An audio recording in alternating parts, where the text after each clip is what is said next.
Hindi cinema के दिग्गज अभिनेता धर्मेंद्र, जिनकी मुस्कान कभी बड़े पर्दे पर रोशनी की तरह फैल जाती थी, अपने करियर के शुरुआती और सुनहरे दौर में एक अनोखी आदत के लिए जाने जाते थे।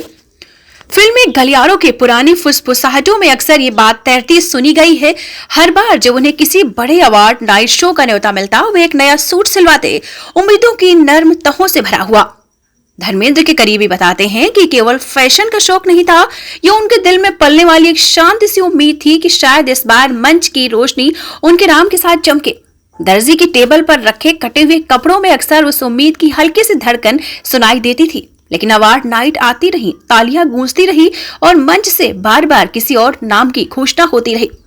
फिर भी धर्मेंद्र कभी बुझते नहीं दिखे। वे अगले साल फिर सूट बनवाते, शायद क्योंकि कलाकार का दिल किसी जिद्दी दीपक की तरह होता है जो सहराना की हवा का इंतजार करता है, लेकिन बिना हवा के भी टिमटिमाता रहता है।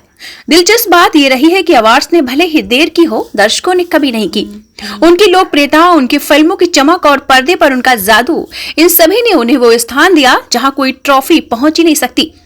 आज जब फिल्म उद्योग उनकी विरासत का सम्मान करता है, ये किस्सा याद दिलाता है कि कभी कभी चमकने के लिए शेल्फ पर रखी नहीं, बल्कि दर्शकों की यादें और कलाकार की सच्ची नीयत काफी होती है।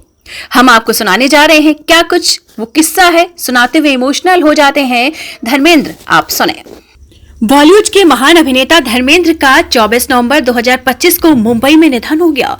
वो 89 वर्ष के थे और लंबे समय से बीमार चल रहे थे।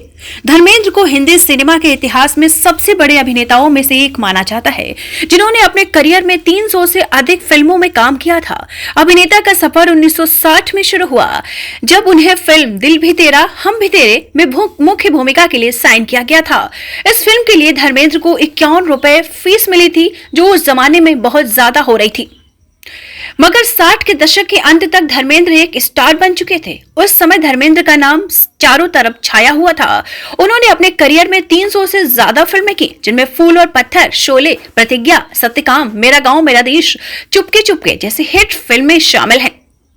धर्मेंद्र के करीबी बताते हैं कि केवल फैशन का शौक नहीं था, उनके दिल में पलने वाली शांत सी उम्मीद थी। आज हर किसी के नाम में, हर किसी की जुबान पे धर्मेंद्र छाया हुआ है, क्योंकि उन्होंने एक ऐसा कलाकार खो दिया है जिसकी क्षति शायद अब दोबारा नहीं हो सकती है। वह कहते थे कि एक्टिंग एक फैशन होना चाहिए और आदमी जब तक करता रहे तब तक सीखता रहे। आज भी जब हम लोग सेट पर जाते हैं, नए एक्टर्स को देखते हैं तो उनसे भी कुछ सीखते हैं, ऐसा उन्होंने कहा था। वह शुरू से फिटनेस क्रीक थे। वह सेट पर एकदम डिसिप्लिन में रहते थे। उनका खाना पीना बिल्कुल सही होता था। आपको बताते चलें, धर्म जी की सबसे बड़ी खासियत थी कि वह सेट पर सभी की बराबर इज्जत करते थे, सभी एक्टर्स को बराबर मानते थे और सबसे बड़ी बात, उनके अंदर डिसिप्लिन बहुत ज्यादा था। डिसिप्लिन उनके अंदर कूट कूट कर भरा था। उस समय उनका लगातार पूरी तरीके से वो छाए हुए थे। भारतीय सिनेमा के सबसे चर्चित अभिनेताओं में से एक धर्मेंद्र को मोस्ट हैंडसम का तमगा भी मिला। मिडिल क्लास पंजाबी जाट परिवार से आने वाले धर्मेंद्र ने खेत खलिहान से निकलकर बॉक्स ऑफिस की सफलता देखी। नॉन फिल्मी बैकग्राउंड से आने के बावजूद देओल परिवार आज फिल्म इंडस्ट्री के सबसे पावरफुल फैमिली में शामिल है।